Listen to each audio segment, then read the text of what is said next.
I broke my hand on the set of The World's End. Afterwards, I went to see Morag, the set nurse, and she gave me 2 very powerful painkillers, which I took both of, and then she called me and said, just take one. That was a fun night. Spaced. Yeah, that was my first kind of lead role in a sitcom. Tim was a kind of extension of who I was at the time, a bit of a sort of sci-fi geek comic book fan. I wrote the series with Jessica Hines, who played Daisy, who is an incredibly gifted actress and writer. Together we sort of came up with this flat-share sitcom and got all our friends to be in it. And it was the first time, the second time actually, we worked with Edgar Wright, where I really formed my creative partnership with Edgar. The first time I played Tim Bisley, I was required to kill a whole bunch of zombies. And we shot the zombie sequence one morning. I was a little bit hungover, I seem to remember. The idea was that Tim had done so much speed that he was hallucinating that he was actually in the video game he was playing, which is Resident Evil 2.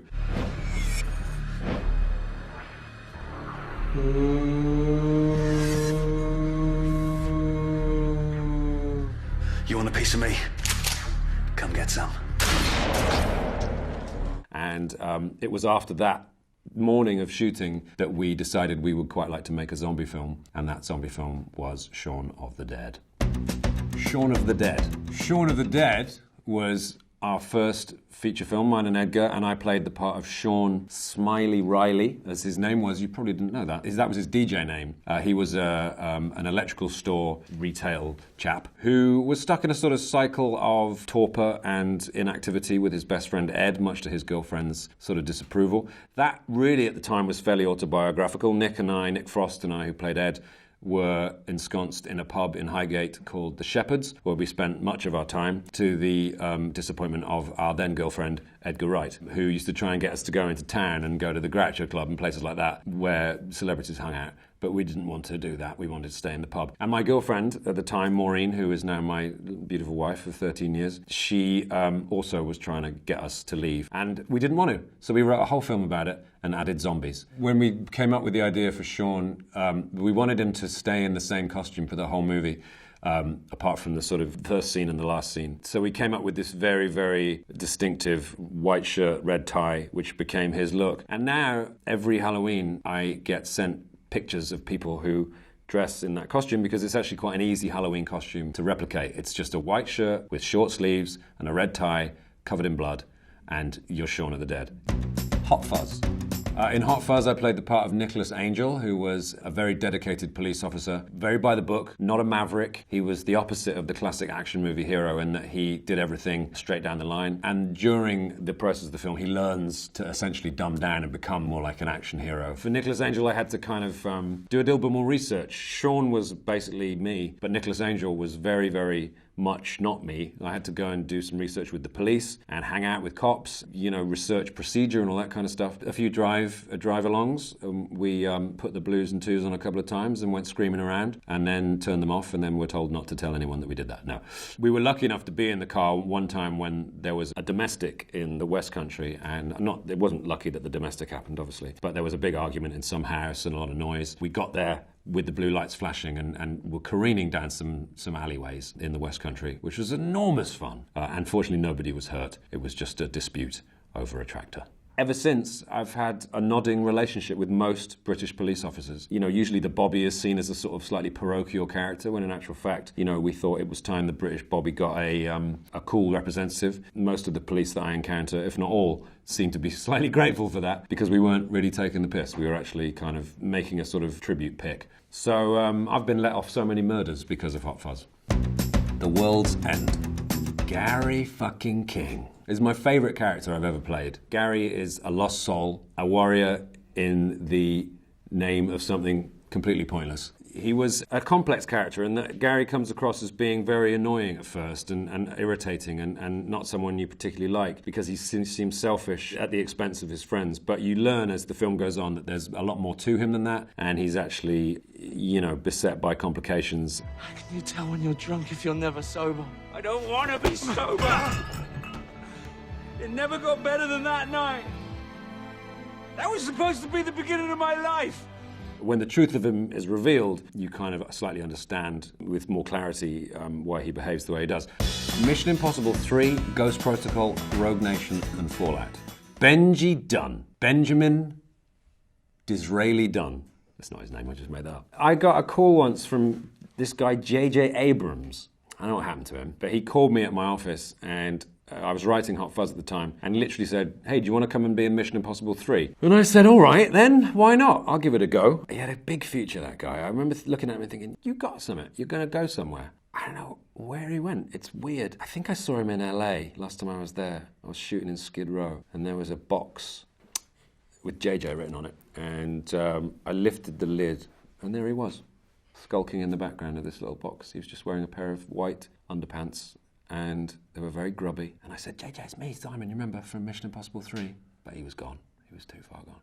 At least he gave me the opportunity to play Benji for the first time and subsequently 3 more times in Ghost Protocol, Rogue Nation and Fallout. Benji was a sort of lab technician who I think got a taste for adventure in Mission Impossible 3. He ends up being Ethan's GPS when he's in Shanghai. Okay, go down left. Left? I'm going left. Good. It's in the second building on your left. The signal bearings plus or minus 3 meters from the northeast corner. And I think that the thrill of that, the thrill of sort of being a bit naughty and going rogue with Ethan gave him the taste for adventure. And so he enrolled in the field agent program. And then when Ethan gets out of Russian prison in Ghost Protocol, there's Benji in the field. And that's like seeing that kid from IT who fixed your computer yesterday suddenly with you in the mine, or whatever you're doing for a living. I don't know why you'd be in a mine. So it's been really fun playing Benji because he's sort of changed over the years. He's become more and more adept and more capable, but at the same time, he's still that wide-eyed, wet behind the ears kind of new guy, and for that reason, he's sort of the audience's way into these crazy adventures. Star Trek Into Darkness, Star Trek Beyond. Chief Engineer Montgomery Scott. Scotty is such an iconic character, and that's not anything to do with me. That's to do with James Doohan, who brought the character to the screen in the first place and made him such a beloved sort of feature within the Star Trek TV series and latterly the movies. I was very lucky enough to be offered the role of Scotty by the guy JJ again. I was able to take part in Star Trek and eventually got to co-write a Star Trek film with a guy called Doug Jung, he became my dear friend. In the trenches of writing a Star Trek film in 6 months is what we had to do. And it was a lot of fun. I love playing Scotty. A lot of people say my accent's terrible. I'd like to say it's not. It's actually okay. But people like to be passive-aggressive towards strangers because their lives are so empty. So, have at it. Wait, now hang on a minute, lassie. I'm having a difficult day here. I've got to find my crewmates. You help me, and I help you. All right, well, things being as they are, I doubt I'll get a better offer today, so lead the way. My wife is Scottish. As such, so is half my family. So they all help me out with my accent and teach me words to say like scunner and you wee clatty bastard and things like that. So that's really good fun, having some authenticity, despite what mainly English people will say, oh, your Scottish accent's rubbish. But most of the Scottish people I encounter are like, hey, well done, lad, you did well. So I love them for that. I love the Scots more than the English. Ice Age, Dawn of the Dinosaurs, and Collision Course. I play the character of Buck the Weasel, who is a one-eyed weasel, which is also often a euphemism for a man's parts. It's not a euphemism for my part, because my part was actually Buck the Weasel, who was trapped in a prehistoric ice cave for many years with a group of dinosaurs in Ice Age Dawn of the Dinosaurs, and then came topside for Ice Age Collision Course to help the Ice Age gang, Manny, Diego, that lot, avoid a collision with a massive asteroid. I love playing Buck. He's a crazy sort of ball of energy. You'd be surprised to know how exhausting it is to play him, even though I'm only in a room with a microphone a lot of the time. I've never met Ray Romano or Queen or any of those guys. I met Dennis Leary once when I was younger, but he won't remember that. And yet we've had all these adventures together. And that's the strange thing about doing voiceovers, is that you sometimes, or generally always, do it solo. One day I'll get to meet those guys and we'll reminisce about the great times we had together. But until then, it's not going to happen. Paul. In Paul, I play the character of Graham Willey, who is the friend and wingman of Clive Gollings, played by Nick Frost, my long-time friend and collaborator. Graham and Clive are two nerds in the real sense of the word, not in the new sense where everyone's a nerd just because they go and watch Iron Man. And Clive and Graham are both big sci-fi fans, Clive's an author, Graham is an illustrator. They go to Comic-Con, and then they take a little pilgrimage out to the black mailbox at Area 51 in Nevada. When they get there, they happen to run into an alien on the run, and they help him get back to his ship. It's like a wishful film for nerds, really. Paul was played by Seth Rogen. He's an entirely CG character, beautifully brought to life by Double Negative. I become a father in Paul, and you can look out for this if you like. On the scene when we knock on Tara's door, and she opens the door, in the interim between us knocking and her opening, I went back to Los Angeles and was present for the birth of my daughter, and then went back to film the rest of the scene. So when I watch the movie, I see myself become a father in a single edit, and it's a remarkable little moment for me when I watch that film, which I do every week because I love it so much. Star Wars: The Force Awakens. Star Wars: The Force Awakens is a film in a series of movies which began in 1977 with Star Wars: A New Hope, as it was called a year after it came out. And then Empire Strikes Back, Return of the Jedi, The Phantom something, Attack of the Things, and Revenge of something. And then there was another one, and it's this. And in that I play Unkar Plutt, who is essentially like a scrap metal merchant. And Unkar was an interesting role for me because it was a fully synthetic suit, fat suit, silicone mask with CG augmented features. It was a tough call because I was in the deserts of Abu Dhabi in 50-degree heat, and then in Pinewood Studios in similar heat because we were in a studio. But it was great, and it was great to play such an important part in the Star Wars universe. And I hope I'm not spoiling it for anyone to say that Unkar Plutt in the episode 9 will become something of a significant character. And he is actually the Force, and as such means more, I think, than any other Star Wars character, particularly Hans, Olo, or Chewbacca, or Luke Skywalker. Ready Player One.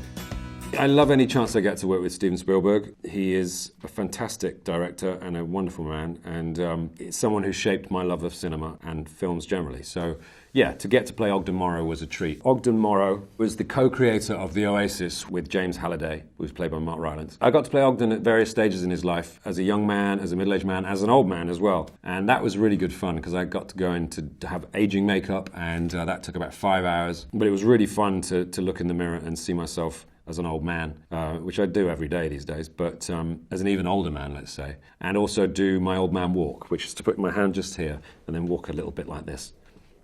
I like to watch old men walking. It's one of my favourite pastimes. Often I'll get a nice position in the park, put a rug down, get some sandwiches, and just watch old men walking around. It's quite easy to do because a lot of them are partially sighted, so sometimes I'll pursue them for up to 2 or 3 miles if they can make it that far, and video them walking. And I have a large library of old men walking around, which I watch in the evenings as I'm having my dinner. For me, it's always about the money and how much they're going to pay me to be in these films. No, you look for complexities in characters, you look for layers and interesting sort of subtext.